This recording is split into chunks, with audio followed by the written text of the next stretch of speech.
আজ আমি বানাবো আলু দিয়ে কাটাপোনা মাছ দিয়ে প্লেন মাছের ঝোল। মাছগুলোকে ভালো করে ধুয়ে নুন হলুদ মাখিয়ে নেব।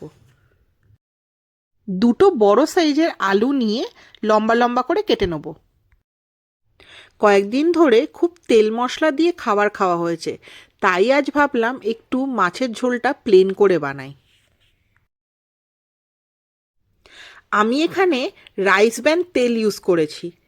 তেলটা গরম হলে মাছগুলো একে একে দিয়ে ভালো করে ভেজে নেব।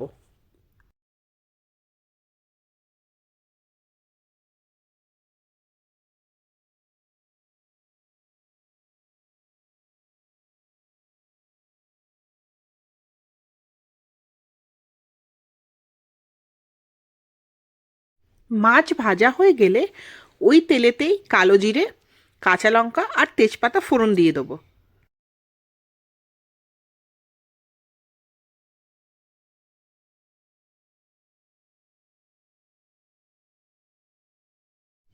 এবার কেটে রাখা আলুগুলো দিয়ে দেবো।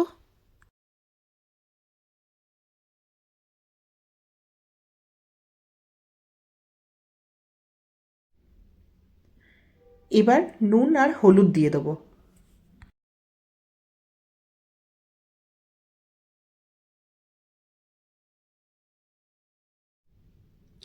এবার আমি আদা, জিরে আর কাঁচা লঙ্কা একসঙ্গে বেটে রেখেছিলাম, সেটা আমি 2 চামচ দিয়ে দেবো।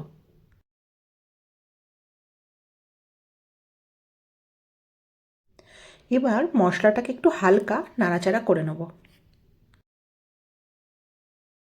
একটু স্বাদ মতো চিনি দিয়ে দেবো। কেটে রাখা টমেটোগুলোও দিয়ে দেবো।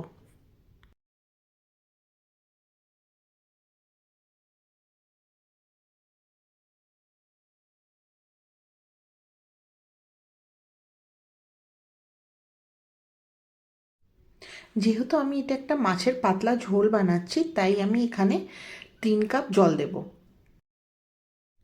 আলুগুলো সিদ্ধ হওয়ার জন্য আমি ঢাকা দিয়ে দিয়েছিলাম।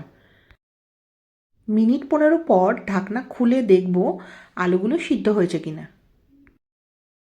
দেখুন এখানে আলুগুলো সিদ্ধ হয়ে গেছে। এবার আমি ভেজে রাখা মাছগুলো এক এক করে দিয়ে দেবো।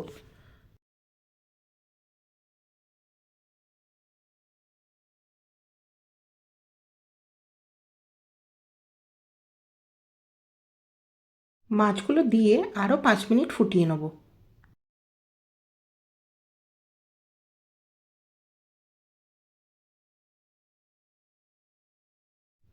এরকম পাতলা মাছের ঝোল খেতে কিন্তু মাঝে মাঝে ভালোই লাগে। আমার রান্না যদি আপনাদের ভালো লাগে তাহলে অবশ্যই কমেন্ট করে জানান।